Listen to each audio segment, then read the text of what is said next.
Hello guys, welcome to our channel. నేను మీ anchor Teja. So Revanth Reddy గారు తీసుకొచ్చిన హైడ్రా కమిషన్ అది ఎంత పవర్ఫుల్ గా వర్క్ చేస్తుందో మీకే బాగా తెలుసు నాకంటే. మనం చూస్తున్నాం పెద్ద పెద్ద బిల్డింగ్స్ ని కూడా ఒక్క రోజులో నేలమట్టం చేసేస్తుంది, డిమాలిషింగ్ చేసేస్తుంది. అయితే రీసెంట్ గా మన తెలంగాణలో వర్షాలు ఎక్కువ కావడంతో హైడ్రా కమిషన్ దూకుడు కొంచెం తగ్గింది.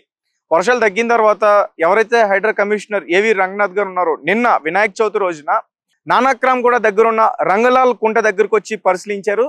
అక్కడ సినిమా నటుడైన మురళీ మోహన్ గారికి సంబంధించి ఒక బిల్డింగ్ ఏదో ఉంది, దాన్ని ఖచ్చితంగా ఖాళీ చేయాలి, ఒక 15 రోజుల్లో అని నోటీసులు ఇచ్చారంటూ కూడా మనం ఒక వార్త అయితే చూసాం. అయితే దాని తర్వాత ఇది భగీరథ చెరువు, ఇదంతా కూడా కొంచెం రాళ్లతో ఉంది. ఇప్పుడు ఒకప్పుడు చెరువు అనుకుంటే మరి నాకైతే సరిగ్గా కనిపించట్లేదు.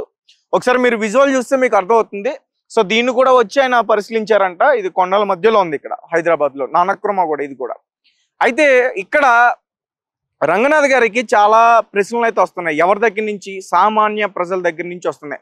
రంగనాథ్ గారికి ఒక్కరికే కాదు, రేవంత్ రెడ్డి గారికి కూడా వస్తున్నాయి. ఫస్ట్ లో అందరూ కూడా చాలా మెచ్చుకున్నారు, ఇద్దరు కూడా. ఆయన సిన్సియర్ ఆఫీసర్, ఈయన చాలా సిన్సియర్ గా వర్క్ చేస్తున్నారు. మొత్తం వాటన్నిటిని కూడా కూల్చి చాలా మంచి పని చేస్తున్నారు. అంటే కబ్జా చేసి కట్టిన భూములు కూల్చేస్తున్నారు అని చెప్పేసి చాలా మంది కూడా మెచ్చుకున్నారు. ఇది చాలా కరెక్ట్ అని కూడా చెప్పారు.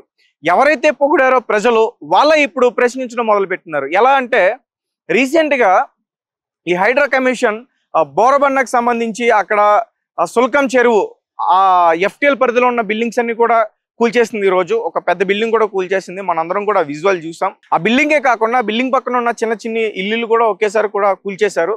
అయితే ఇక్కడ వాళ్ళకి ఎటువంటి నోటీస్ ఇవ్వలేదని చెప్పేసి వాళ్ళు మీడియా ముందుకు వచ్చి చెప్పడం జరుగుతుంది. మీ అందరూ కూడా దాని గురించి వినే ఉంటారు. అయితే ఇక్కడ చాలా మంది అడిగేది ఏంటంటే, ముఖ్యంగా ఎవరైతే ఈ రంగనాథ్ గారు అలాగే రేవంత్ రెడ్డి గారు ఉన్నారో వాళ్ళిద్దరికి ఈ క్వశ్చన్ ఏంటంటే, దుర్గం చెరువులో చాలా మందికి కూడా నోటీసులు ఇచ్చారు.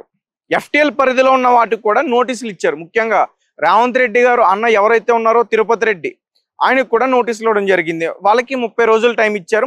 30 రోజుల్లో ఖాళీ చేసి వెళ్ళిపోవాలని చెప్పారు.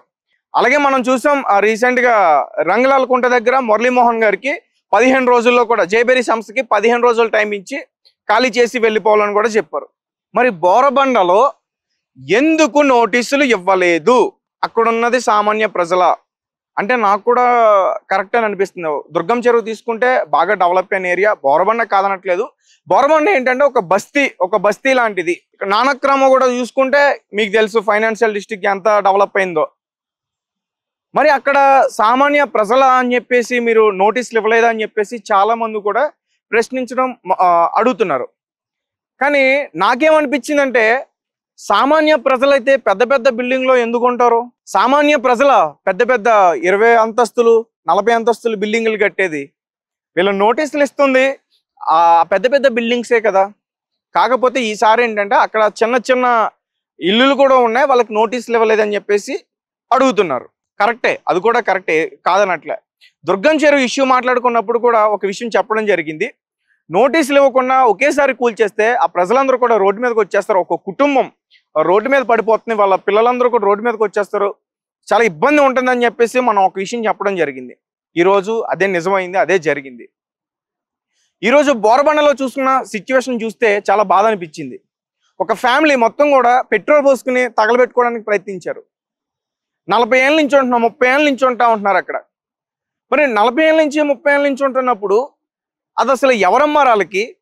దానికి పర్మిషన్ ఎవరు ఇచ్చారు? ఇవన్నీ కూడా పూర్తిగా తెలుసుకునే అవకాశం ఉంటుంది. మరి అటువంటిది తెలుసుకోలేదు అంటే ఒక రకంగా రేవంత్ రెడ్డి గారి వల్ల మంచి పని జరుగుతుంది, కాదనట్లే. కానీ సామాన్యులకి చాలా ఇబ్బంది. అది ఎటువంటి నోటీసులు ఇవ్వకుండా ఒక్కసారి కూల్చేస్తే నోటీసులు ఇచ్చిన ఇబ్బంది. ఎలా అంటే 30 రోజులు టైం అంటే 30 రోజుల్లో వాళ్ళు ఎక్కడికి వెళ్తారు? వాళ్ళు ఎంతో కష్టం చేసుకుని ఊర్లో ఉన్న ఆ పొలాలు అమ్ముకుని ఇక్కడికి వచ్చి పోన్లే మనం ఎలాగా ఇబ్బంది పడ్డాం, మన పిల్లల భవిష్యత్తు అన్న బాగుండాలని చెప్పేసి తక్కువ రేట్లో వస్తుంది కదా అని చెప్పేసి ఏదో ఒక స్థలం కొనుక్కుని దానిపైన ఇల్లు కట్టుకున్నారు. ఏదో డబ్బులు పోగు చేసుకుని దానిపైన ఇంకో స్టేర్ వేసుకున్నారు, దానిపైన ఇంకో స్టేర్ వేసుకున్నారు, అది రెంట్కి ఇచ్చుకున్నారు. ఆ డబ్బులతో జీవనం సాగిస్తున్నారు. కట్ చేస్తే హైడ్రా కమిషన్ వచ్చి అది FTL పరిధిలో ఉంది, బఫరింగ్ జోన్ లో ఉంది, చెరువుకు దగ్గరలో ఉంది అని చెప్పేసి కూల్చేస్తున్నారు. మరి ఇది ఎలా న్యాయమో నాకైతే అర్థం కావట్లే. అంటే ప్రజలందరికీ కూడా అర్థం కావట్లే. వాళ్ళు అడుగుతున్న ప్రశ్నే నేను మీకు ఇప్పుడు చెప్తున్నా. నిజానికి నోటీసులు ఇవ్వకుండా కూల్చడం అనేది నిజంగా చాలా తప్పనే చెప్పాలి. ఎందుకంటే మనం చూసాం సామాన్య ప్రజలు ఇప్పుడు రోడ్డు మీదకి వచ్చేసారు, వాళ్ళ ఫ్యామిలీ రోడ్డు మీదకి వచ్చేసింది. తెలంగాణలో తీవ్రమైన వర్షాలు, మరి ఈ వర్షంలో వాళ్ళు ఎక్కడికి వెళ్తారు, ఎక్కడ తలదాచుకుంటారు, ఎక్కడ ఉంటారు, ఇవన్నీ కూడా ఆలోచించాల్సిన పరిస్థితి రంగనాథ్ గారికి ఎందుకు అనిపించలేదా నాకు అనిపిస్తుంది. మొన్న అయితే బాగానే వ్యవహరించారు ఆయన. నిన్న కూడా వినాయక చవితి రోజున కూడా ఆయన వర్క్ చేయడం మనం చూసాం. చాలా సిన్సియర్ ఆఫీసర్, అసలు ఎటువంటి పరిస్థితుల్లో కూడా వదిలే ప్రసక్తే లేదని చెప్పేసి ఆయన గురించి చాలా మంది రాతలు కూడా రాశారు. కరెక్టే అనిపించింది. కానీ కట్ చేస్తే మరి ఈ రోజు చాలా బ్యాడ్ నేమ్ వచ్చే అవకాశం ఉందని నాకు అనిపిస్తుంది. అండ్ అలాగే దీని తర్వాత రంగనాథ్ గారు కూడా మీడియా ముందుకు వచ్చి ఒక విషయం చెప్పడం జరిగారు. ఏదైతే కొత్తగా నిర్మాణంలో ఉందో దాన్ని మాత్రమే కూలుస్తా ఉన్నాం, మిగతా వాటిని మేము టచ్ చేయట్లేదు, నోటీసులు ఇస్తామని చెప్పేసి అంటున్నారు. అంటే కొత్తగా ఉన్న బిల్డింగ్స్ మాత్రమే, అవి కన్స్ట్రక్షన్ లో ఉన్నాయి మాత్రమే కూలుస్తున్నారంట, మిగతా వాటిని టచ్ చేయట్లేదంట. కానీ మన అక్కడ ప్రజలు చూస్తుంటే మేము 40 సంవత్సరాల నుంచి ఉంటున్నాం, 30 సంవత్సరాల నుంచి ఉంటున్నాం అని చెప్తున్నారే. నిజంగా చాలా బాధ అనిపిస్తుంది. పాపం వాళ్ళకి ఎవరో అమ్మిన వ్యక్తి ఎవరో తెలీదు, మరి దానికి పర్మిషన్ ఇచ్చిన వ్యక్తి ఎవరో తెలీదు. తక్కువ రేటుకి వస్తుంది కదా అని చెప్పేసి వాళ్ళు కొనుక్కుని మోసపోయారు. అంటే ఇప్పుడు మొత్తం వాళ్ళ ఫ్యామిలీ పెట్రోల్ పోసుకొని చనిపోవడానికి కూడా సిద్ధపడిందంటే ఖచ్చితంగా వాళ్ళకి మోసమే జరిగింది. ఎవరో కబ్జా చేశారు, మరి అతను ఎవరో తెలీదు, కబ్జా చేశాడు, తక్కువ రేటుకి వీళ్ళకి అమ్మేసి వీళ్ళు మోసపోయారు. అంటే చాలా మాత్రం కూడా ఈ హైడ్రా ఏదైతే కూల్చేస్తుందో చాలా వాటిల్లో కూడా ఇదే పరిస్థితి జరుగుతుంది ఎక్కువ. పాపం ఎవరో అమ్మేస్తున్నారు, వీళ్ళు కొనేసుకుంటున్నారు, వీళ్ళు మోసపోతున్నారు. సో దీనికి సంబంధించి కూడా అంటే పూర్తిగా ఎవరైతే ఒక ఎంక్వైరీ చేస్తే బెటర్ అనిపిస్తుంది. ఎవరైతే ఏళ్ల తరబడి 10 ఏళ్ళు కానీ 15 ఏళ్ళు కానీ 20 ఏళ్ళు కానీ ఎవరైతే ఉన్నారో వాళ్ళకి సంబంధించి ఒక కమిషన్ ఏర్పాటు చేసి వాళ్ళకి పర్మిషన్లు ఎవరిచ్చారో, వాళ్ళు ఎవరి దగ్గర కొనుక్కున్నారో, వాళ్ళకి అమ్మింది ఎవరో ఆ పూర్తి వివరణ తీసుకుని అప్పుడు నోటీసులు ఇస్తే బెటర్ నాకు అనిపించింది. అంటే ఒక ప్రజల వైపు నుంచి మాట్లాడాలంటే నేను ఈ రకంగా మాట్లాడతాను, వాళ్ళకి నోటీసులు ఇస్తే బెటర్ అనిపించింది. సో మీరేమంటారో మీరు కామెంట్స్ చేయండి. మీ కామెంట్స్ చాలా విలువైనవి. సో మీ కామెంట్స్ బేస్ చేసుకుని ఈ రోజు నేను మాట్లాడడం జరుగుతుంది. అలాగే ముఖ్యంగా ఇది డైరెక్ట్ గా రేవంత్ రెడ్డి గారికి ప్రశ్న, ప్రజల వైపు నుంచి ప్రజలు అడిగిన ప్రశ్న. నేను చాలా కామెంట్స్ లో చూసాను, చాలా మంది అడుగుతున్నారు.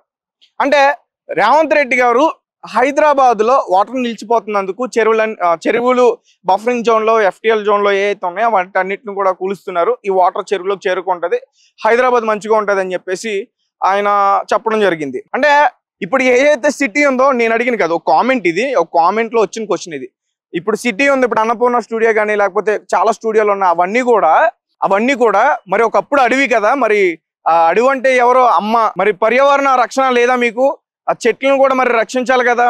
మరి చెట్లని చంపేసి మరి హైదరాబాద్ లో పెద్ద పెద్ద బిల్డింగ్లు నిర్మించారు కదా, అది కూడా తప్పే కదా. మరి వాటిని కూడా కూలుస్తారా రేవంత్ రెడ్డి గారు అని చెప్పేసి ఒక అతను కామెంట్ పెట్టాడు. నాకు చాలా ఆశ్చర్యం కలిగింది. ఏంటి చెట్లు అంటున్నాడు, చెరువులు ఎంత ముఖ్యమో నీకు నీళ్ళు ఎంత ముఖ్యమో చెట్లు కూడా అంతే ముఖ్యం కదా. మరి చెట్లను కొట్టేసి మరి పెద్ద పెద్ద బిల్డింగ్స్ నిర్మించారు కదా 40 ఏళ్ల క్రితం, మరి 50 ఏళ్ల క్రితం, 20 ఏళ్ల క్రితం, ఇప్పటికీ చాలా మంది కూడా నిర్మిస్తున్నారు కదా. మరి వాటి సంగతి ఏంటి అని చెప్పేసి ఒక అతను ప్రశ్నించాడు. నిజంగా ఈ ప్రశ్న ఒక ఆలోచన చేయాల్సిన ప్రశ్నే. సో ఖచ్చితంగా దీని గురించి కూడా ఆలోచిస్తారని నేను అనుకుంటున్నా. మొత్తానికి ఈ హైడ్రా కమిషన్ దూకుడు పెంచింది, కాకపోతే ఈ దూకుల్లో సామాన్య ప్రజలు నలిగిపోతున్నారు అని చెప్పేసి చాలా మంది అంటున్నారు. ఇది ఎంతవరకు వాస్తవం కాదా? మీరేమంటారు? మీ విలువైన కామెంట్స్ మాకు ఖచ్చితంగా పెట్టండి. Thank you for watching. Thank you so much.